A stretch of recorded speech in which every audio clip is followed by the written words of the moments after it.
মিয়াক লৈ চিলাপথাৰত হাহাকাৰ সন্দেহজনক লোকেৰে ভৰি পৰিছে গান্ধীনগৰ নামনি মধ্য অসমৰ দৰে বিগত কিছুদিনত হঠাৎ চিলাপথাৰত ভিৰ কৰিছে একাংশ সন্দেহজনক লোকে শ্ৰমিকৰ লগতে বিভিন্ন বৃত্তিৰে জড়িত লোকসকলৰ ক্ৰমবৰ্ধমান আগ্ৰাসনত স্বাভাৱিকতে উদ্বিগ্ন হৈ উঠিছে চিলাপথাৰবাসী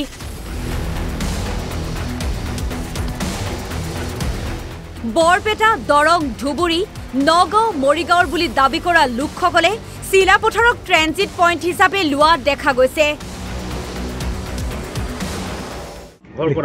বৰপেটা ইয়াত কিমান বছৰ হ'ল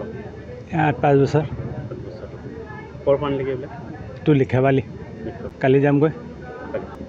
মানে ইয়াত আমি আছোঁ এমাহ থাকোঁ কেতিয়াবা 15 দিন থাকোঁ এনেকৈ গুচি যাওঁগৈ ভোট দিয়ে ক'ত দিয়ে বৰপেটা আগতে ইয়াত কাম কৰিছিল বৰপেটা পাৰ হৈ আহিব লাগে নগাঁও হাবিৰাটা গুচি গাঁও এই ইয়াতে ভঙা চিঙা কিনি থাক কিমান বছৰৰ পৰা ইয়াত আছে ইয়াতে 1 বছৰমান হ'ল ভোট বৰপেটাত আমাৰ এই বেদবাৰী সমষ্টি পৰিছে এতিয়া পাকা বেদবাৰী ভোটটো তাত দিয়ে ভোট তাতে দিওঁ বৰপেটা চিলাপথাৰ গান্ধীনগৰৰ সচেতন সমাজ মছজিদ পৰিচালনা সমিতি আৰু অসম জাতীয়তাবাদী যুৱ ছাত্ৰ পৰিষদে সন্দেহজনক লোকক বান্ধি দিলে 3 দিনৰ সময়সীমা বৰ্তমান বনাঞ্চলৰ মাটি বেদখলমুক্ত কৰি আছে ইয়াৰ বাবে আমি সকলো সচেতন ৰাইজ হিচাপে আমি পূৰ্ণ সহযোগিতা আগবঢ়াইছোঁ আমাৰ গান্ধীনগৰত মছজিদ কমিটি আৰু আমাৰ গান্ধীনগৰ সচেতন ৰাইজ আৰু ভিডিবি মিলি আমি গান্ধীনগৰত যিমান বাহিৰা মানুহ আহি ভাড়া লৈ আছে তো আমি ভাড়াঘৰৰ মালিকসকলক স্পষ্ট জনাই দিছোঁ যে তেওঁলোকে যাতে আৰু কোনো মানুহক ইয়াত ভাড়া নিদিয়ে ভাড়াঘৰ দিয়াটো সম্পূৰ্ণ বন্ধ কৰিব লাগে আৰু যিমান বাহিৰা মানুহ আমাৰ ইয়াত আছে সকলো মানুহক আমি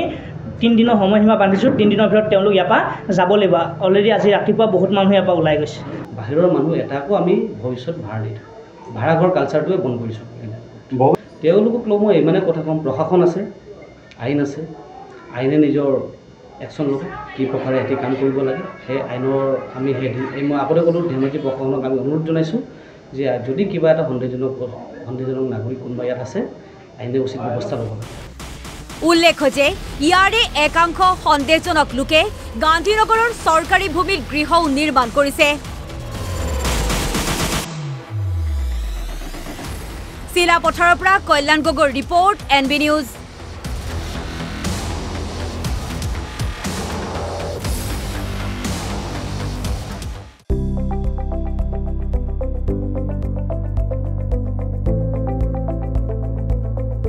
NB নিউজ